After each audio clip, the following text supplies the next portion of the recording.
러크만 주석 유다서입니다. 로마 카톨릭과 성경을 거부하는 자들은 성경 사이에 수많은 외경을 집어넣었습니다. 토빗, 유딧, 벨과용, 집회서, 솔로몬의 지혜, 베드로 복음, 에녹의 비밀들, 예수의 탄생, 12족장의 언약, 도마 복음, 빌라도 행전, 지하세계로 내려가심 등의 이러한 외경들이 있습니다. 이미 기록된 성경의 내용을 알고 있는 자들이 이런 외경을 만들어낸 것입니다. 이런 외경들은 영감받지 않은 상태에서 이 사람들이 그냥 말을 했을 뿐입니다.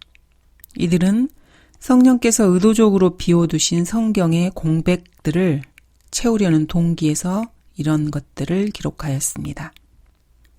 성령님께서 이렇게 공백기로 내버려 두신 데에는 다 그만한 이유가 있습니다. 성령 하나님께서는 사람들이 알 필요가 없다고 생각하신 것입니다.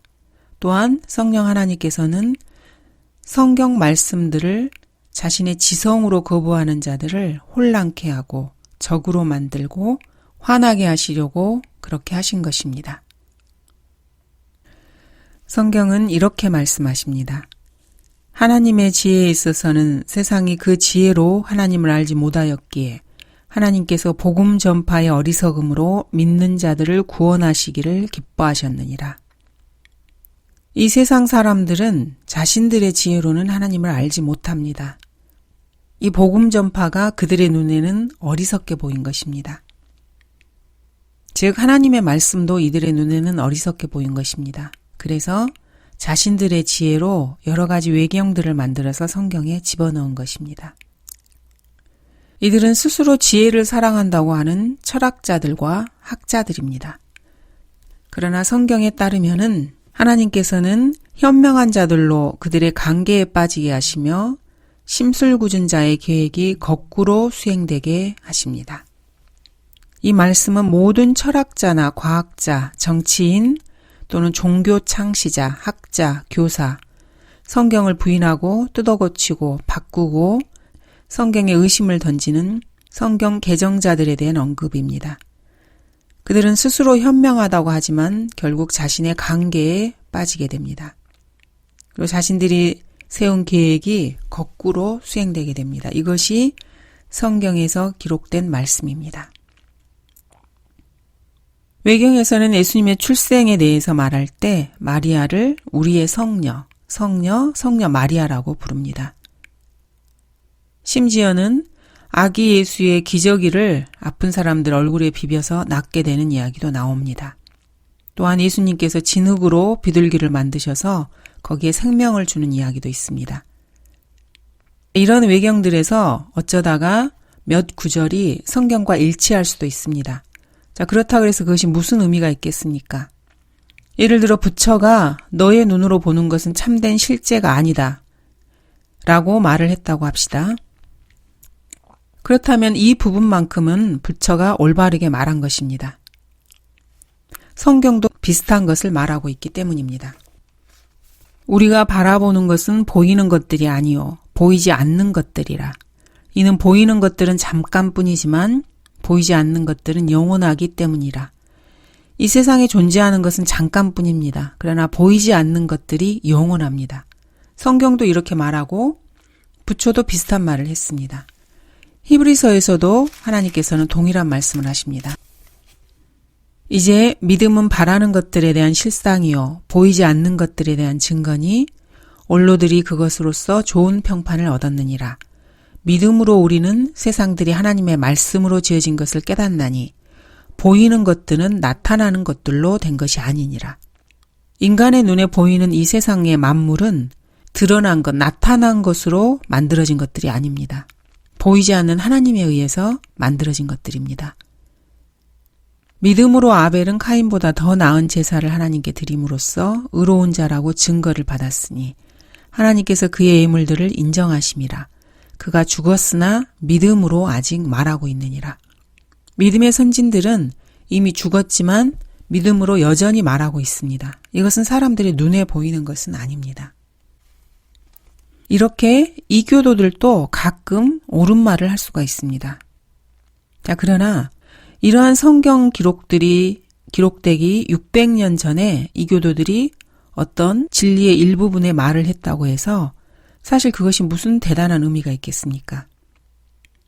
그들의 입에서 진리에 가까운 뭔가가 나왔다는 것은 죄인이 지속적으로 거짓말을 하는데 그 머리를 통해서 가끔은 진리가 나오기도 한다. 이런 사실을 의미하는 것뿐입니다. 바울이 이런 이교도나 부처에게서 뭔가를 빌어서 성경을 기록한 것이 결코 아닙니다. 바울과 부처가 어떤 점에서 일치한 말이 있다면 그것은 부처가 세상을 헤매다가 우연히 그 진리를 깨닫게 되었다는 것을 의미할 뿐입니다. 소위 말하는 날개가 600개 달린 가브리엘이라는 천사가 마호메트에게 마리아가 처녀라고 말했다고 합시다. 그래서 그것을 코란에 기록했다고 합시다. 그러나 그것은 결코 하나님의 영감받은 말들이 아닙니다. 마찬가지로 부처가 삼매경에 뭔가를 썼습니다. 전혀 영감받은 것이 아닙니다. 물론 마리아는 처녀였습니다. 그래서 뭐 어쨌다는 것입니까? 동정녀 마리아가 낳은 아들께서 죄인들을 위해 죽으셨다는 것이 중요합니다. 그러나 마호메트가 말한 동정녀 마리아는 이와는 다릅니다. 마호메트가 코란에 말한 동정녀 마리아는 마호메트와 같은 그런 인간 아들을 낳았을 뿐입니다. 그리고 코란에 기록된 그 아들은 누구를 위해서도 십자가에서 죽지 않았습니다. 이제 이러한 것들은 상식적으로 알아야 합니다.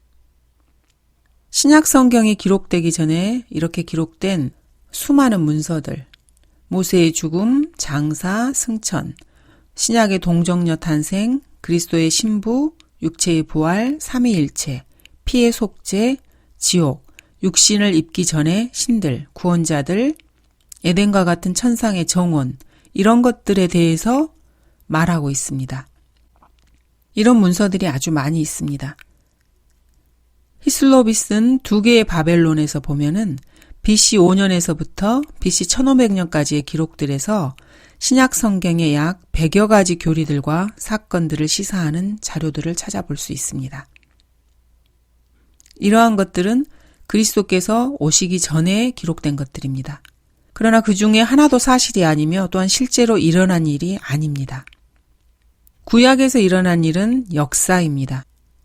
성경은 역사책이기 때문입니다.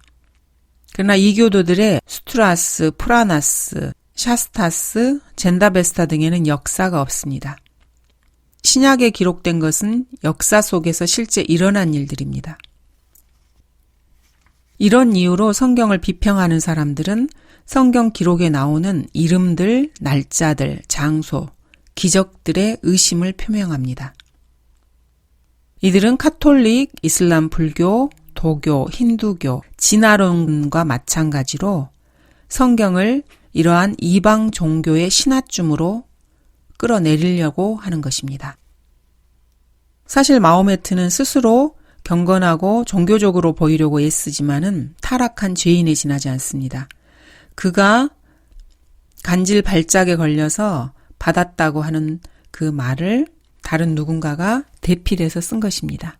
사실 이러한 것들은 철학자들의 추측에 불과합니다. 이러한 사실을 입증하는 가장 확실한 증거는 마호메트가 말한 114개의 수라에서는 단 한 번도 실제로 역사에서 일어난 중대한 사건을 세부적으로 예언한 것이 없다는 점입니다. 마호메트는 그냥 어떤 나라에서 어떤 전쟁에서 이길지도 모른다. 이런 정도의 추측을 코란에서 하고 있습니다. 죄인들이 곤투나 축구, 농구를 하면서 돈을 걸고 도박하는 것과 같은 그런 수준입니다. 이런 이유로 그 누구도 코란을 거룩하다고 부를 수가 없습니다. 거룩한 책인 성경은 1817개의 예언들을 기록하고 있습니다. 이 모든 예언들은 그 예언하는 사건들이 역사적으로 일어나기 전에 기록되었습니다. 성경의 예언들은 세부적으로 737개의 서로 다른 주제들을 다루고 있습니다. 이것들은 암살, 군주의 등극, 폐위, 태어나지도 않은 사람들의 이름, 한 사람이 살 인생의 연수, BC 550년부터 AD 2020년에 이르는 세계 패권의 향방, 한 특정한 사람이 병이 들어서 다시 낫게 되는 일, 그 중에 3가지는 아직 일어나지 않은 7가지 부활들, 한 사람이 알기도 전에 먼저 소명이 주어지는 것, 물고기의 입에서 세금을 낼 돈을 찾는 일, 한 사람이 특정 사실을 부인하고 또 어떤 사실은 시인한다는 그런 내용, 유엔의 결말과 성경을 거부하는 자들의 결말, 한 사람이 덫을 어떻게 피할 수 있고 한 사람이 대답도 하기 전에 그의 대답이 어떨지, 한 사람이 구체적으로 어떤 방식으로 죽게 될지와 미래에 일어날 일, 이런 것과 관련된 정확한 기후와 날씨까지도 기록을 하고 있습니다. 이것이 성경입니다. 그러나 이것은 성경의 일부에 지나지 않습니다. 3만 군데가 넘는 성경 본문 중에서 약 27%가 예언입니다. 이 예언들은 역사와 시간 속에서 실제로 일어났거나 앞으로 일어날 일들입니다. 즉 8,000구절 이상이 예언을 하고 있습니다. 이런 예언을 담고 있는 성경과 비교해 보면은 이교들의 종교 서적들은 추잡한 습작에 불과합니다. 마호메트는 예언자나 선지자라고 불립니다. 하지만 제대로 된 예언을 한 적이 없습니다. 이런 인물이 되는 대로 말한 것을 누가 거룩하다고 부르겠습니까? 이런 의미에서 볼 때 마호메트는 결코 예언자가 아닙니다. 사도들은 모두 선지자였고 예언자였습니다. 심지어 유다도 그렇습니다. 이세벨의 성경 교사들도 모두 다 예언자들이었습니다. 즉, 그들은 450명의 거짓말장애들이었던 것이죠.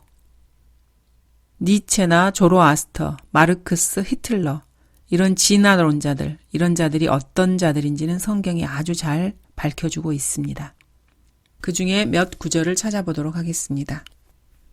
성경은 이들에게 이렇게 말씀하십니다. 그들 자신의 영을 따르고 아무것도 보지 못하는 어리석은 선지자들에게 화가 있도다. 오 이스라엘아, 너의 선지자들은 사막에 있는 여우들 같으니라. 이들에게 해당하는 말씀입니다. 또 주님께서는 이렇게 말씀하십니다.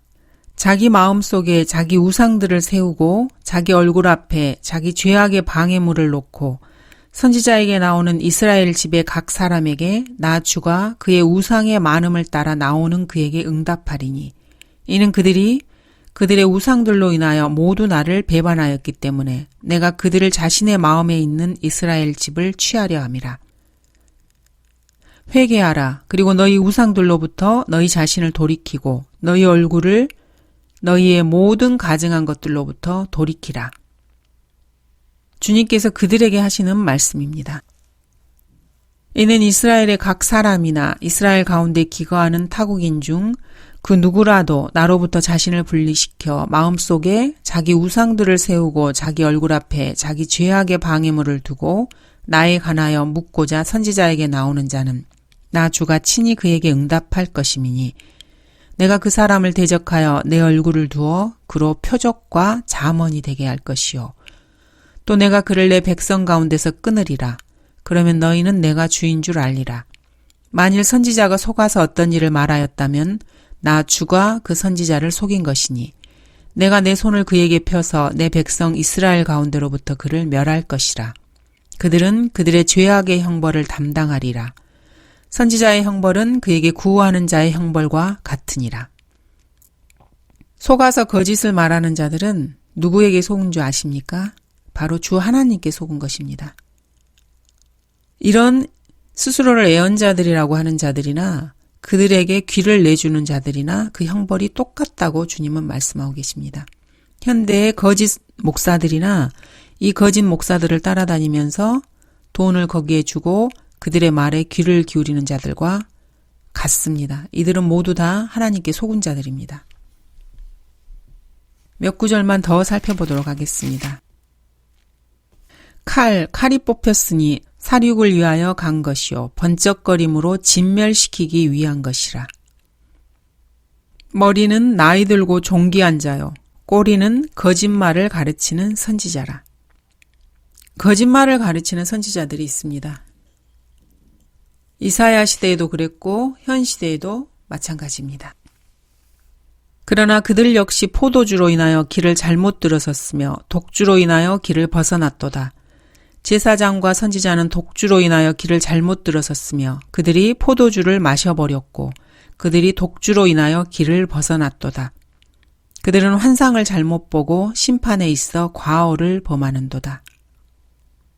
독주로 길을 벗어났다는 말은 마치 로마 카톨릭의 사제들을 보는 듯합니다. 선지자들에 대해서 만군의 주께서는 또 이렇게 말씀하십니다. 보라, 내가 그들을 쑥으로 먹이고 독이 든 물을 마시게 하리니 예루살렘의 선지자들로부터 불경함이 온 땅으로 퍼져나감이라. 만군의 주가 이같이 말하노라. 너희에게 예언하는 선지자들의 말에 경청하지 말라. 그들은 너희로 우쭐하게 하며 그들 자신의 마음의 환상을 말하고 주의 입에서 나온 것으로 아니하느니라. 이런 거짓 선지자들은 하나님의 입에서 나오는 말씀으로 뭔가를 전파하는 것이 아닙니다. 이들은 듣는 사람들을 우쭐하게, 즉 교만하게 만듭니다. 이들에게서 나온 말들이 불경함으로 인해서 온 땅으로 퍼져나갑니다. 지금 이 시대에는 온 땅이 이 거짓 선지자들의 입에서 나오는 불경스러운 것들로 가득 차 있습니다. 그리고 그것을 듣는 자들은 스스로 교만해지고 우쭐하게 되는 것입니다. 내가 이 선지자들을 보내지 아니하였음에도 그들이 달리며 내가 그들에게 말하지 아니하였는데도 그들이 예언하였도다. 현대의 사역자들에게 정확하게 적용되는 말씀입니다. 수많은 사람들이 꿈으로, 환상으로, 계시로 자신들이 하나님으로부터 뭔가를 받았다고 그것을 떠벌리고 다니고 있고 그 말에 미혹되어서 그들을 따르는 자들로 가득 차 있습니다. 한국뿐만 아니라 미국 역시 마찬가지입니다. 내가 그 선지자들이 말하는 바를 들었는데 내 이름으로 거짓들을 예언하여 말하기를 내가 꿈을 꾸었도다. 내가 꿈을 꾸었도다 하는도다. 인간은 꿈을 꿀 수 있습니다. 생각이 많으면 꿈이 많다라는 그런 말씀도 있기 때문입니다. 그러나 자신이 꾼 꿈에다가 하나님이라는 이름을 붙여서 하나님이 자신에게 뭔가 대단한 것을 계시해 주신 것처럼 그렇게 말하는 순간 이들은 거짓 선지자가 되는 것입니다. 거짓들을 예언하는 선지자들의 마음속에 이것이 얼마나 오래 있으랴. 정녕 그들은 자기 자신의 마음을 속이는 선지자들이로다. 이들은 사실 어떻게 보면 거짓말을 하는 자들이 아닙니다. 스스로를 속이는 자들인 것입니다. 고차원적인 거짓말은 거짓말을 하는 사람이 자기 자신마저 속이는 것입니다. 그리고 그것을 진실이라고 믿고 떠벌리는 것이죠. 성경은 정확하게 이들의 상태를 지적하고 계십니다. 참으로 놀라울 뿐입니다. 꿈을 가진 선지자는 꿈을 말하며 내 말을 가진 자는 내 말을 신실하게 고할지니라. 쭉정이가 미래에게 무엇이겠느냐. 주가 말하노라. 이렇게 꿈꾸는 자들은 자신들의 꿈을 말합니다. 그러나 하나님의 말씀을 가진 자들은 하나님의 말씀을 신실하게 고할 뿐입니다. 세상은 예전이나 지금이나 늘 똑같습니다. 하나님의 말씀을 전하는 자가 있고 자신의 꿈이나 마귀의 말들을 전하는 자들이 있습니다. 주가 말하노라. 그러므로 보라, 각기 자기 이웃으로부터 내 말들을 도둑질하는 선지자들을 내가 대적하노라. 이들은 하나님의 말씀을 도둑질하는 자들입니다. 이 백성이나 선지자나 제사장이 내게 물어 주의 엄중한 말씀이 무엇이냐 하거든 너는 그들에게 말할지니 무슨 엄중한 말이냐. 내가 너희를 버리리라. 주가 말하노라 하라. 결국 하나님께서는 이런 꿈꾸는 자들을 다 버리십니다. 이들은 버림받은 자들입니다. 하나님으로부터 버림받은 자들인 것입니다. 그러므로 누군가가 거짓말을 했는데 또 다른 누군가가 그 거짓말을 다시 옮겨 놓은 것, 이것이 바로 모세의 승천기 등 외경들입니다. 그 내용 중에 일부는 어디에서 베낀 것이고 어쩌면은 꽤 많은 부분을 베낀 것일 수도 있습니다. 영감을 받은 유다는 전통에서 어느 정도가 진실이며 혹은 거짓인지 알 수 있었다. 이렇게 말하기도 합니다. 우리는 기록된 말씀에 포함된 전통을 제외하고는 그 어떤 전통에 대해서도 확신할 수 없다. 이렇게 주석을 정확하게 달아놓은 주석가들도 있습니다. 카톨릭 신자들이 성경과 동일한 권위를 가졌다고 믿는 모든 카톨릭 전통이 특히 그렇습니다. 카톨릭에서는 마리아의 무염시태, 림보, 연옥, 면제무, 묵주기도, 성체성사, 마리아의 영원한 처녀성, 교황직과 주교직 이런 것들을 주장합니다. 그러나 이런 것들이 성경과 일치하지 않는다면은 이런 전통들은 모두 다 에녹의 책, 모세의 승천기처럼 폐기시켜야 합니다. 카톨릭 전통에 따르면은 대주교, 즉 아키비샵은 예수 그리스도보다 그 지위가 더 높습니다. 왜냐하면은 성경에 따르면은 예수 그리스도는 우리의 감독, 비샵이기 때문입니다. 주석가들은 미카엘과 마귀가 대결한 것을 그럴 법하게 설명하려고 노력은 합니다. 그러면서 모세의 몸은 물질적인 것이기 때문에 마귀가 자신에게 속한다고 주장했다. 이런 식으로 얼버무립니다. 이런 말은 들을 가치가 없습니다.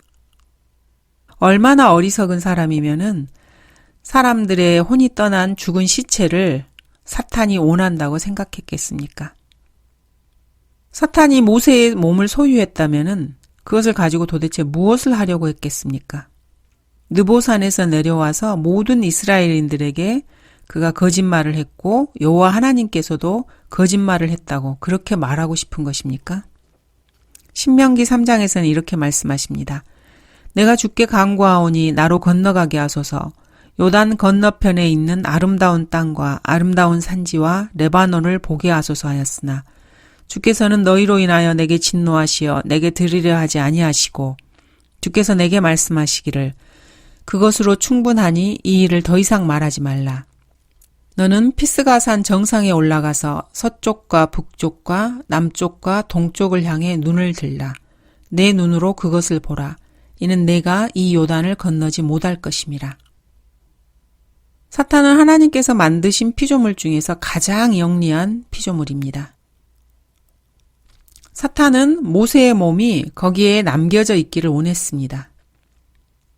모세가 성경의 많은 부분을 기록하기 전에 사탄은 이미 그 내용을 알고 있었기 때문입니다.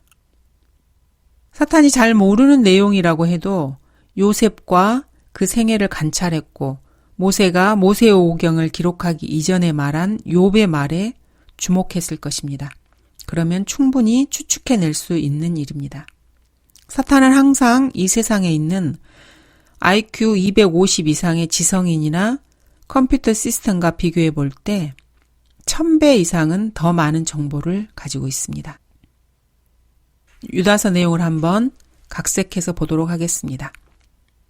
새벽 1시쯤에 미카엘이 시체 도둑이 되어서 나타납니다. 그리고 땅을 파기 시작합니다.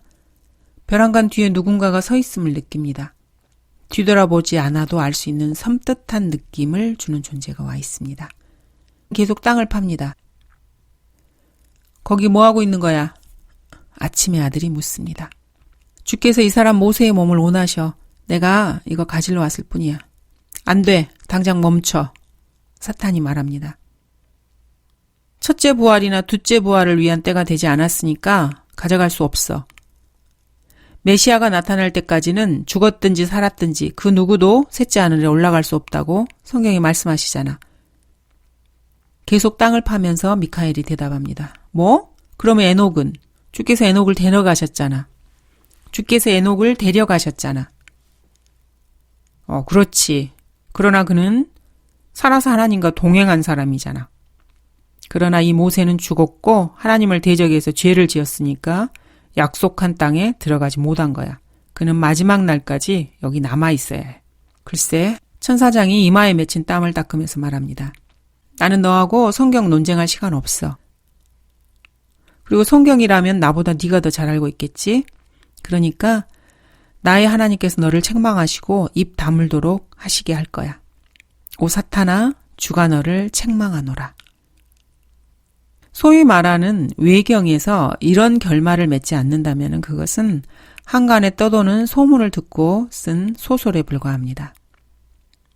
하나님께서는 모세의 혼이 그의 몸을 입고 변화산상에 나타나기를 원하셨습니다. 주께서 출애굽기에서 시내산에 나타나셨듯이 그렇게 하기를 원하셨습니다. 모세는 계시록 11장에서도 시온산에서 바로 이 장소에서 나타날 것입니다. 그리고 제단에서 거짓 선지자와 대결을 펼칠 것입니다. 이 거짓 선지자는 엘리야가 대결했던 선지자들의 예표입니다. 이들은 둘 다 하늘에서 불을 내리는 기적과 관련이 있습니다.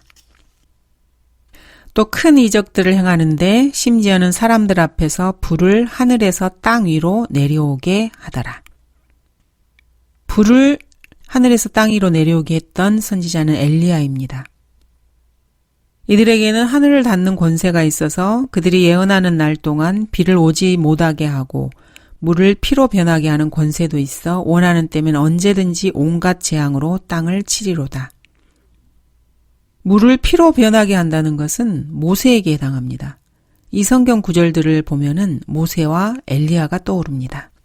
주께서 그에게 말씀하시기를 이것은 내가 아브라함과 이삭과 야곱에게 맹세한 그 땅이니 내가 그것을 내 씨에게 주리라 하였느니라. 내가 그것을 내 눈으로 보지 못하였으나 너는 그곳으로 건너가지 못하리라 하시더라. 그러므로 주의 종 모세가 주의 말씀대로 모압 땅에서 죽으니라.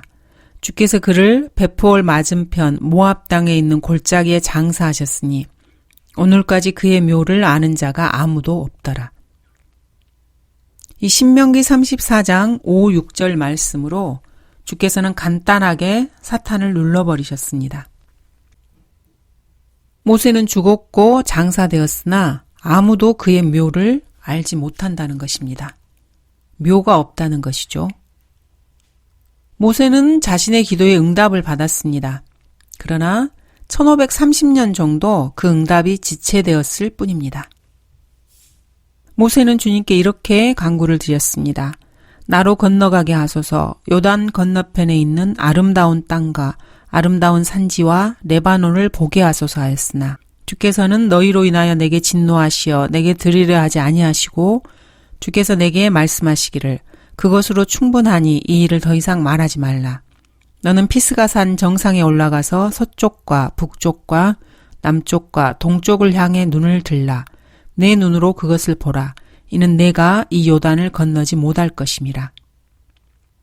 주님께서 이렇게 말씀하셨지만 결국 모세는 이 기도에 대한 응답을 받았습니다. 변형산에서 예수님과 함께 선 것입니다. 10절은 사나운 짐승들처럼 본능적으로라고 말씀하십니다. 베드로는 그들 자신의 타락 가운데서 완전히 멸망하게 되리라고 덧붙입니다. 이 두 구절은 두 가지 신학 사상을 생각나게 합니다. 첫 번째는 존 칼빈의 택함받지 못한 자들은 지옥에 가기로 예정되었다는 교리입니다.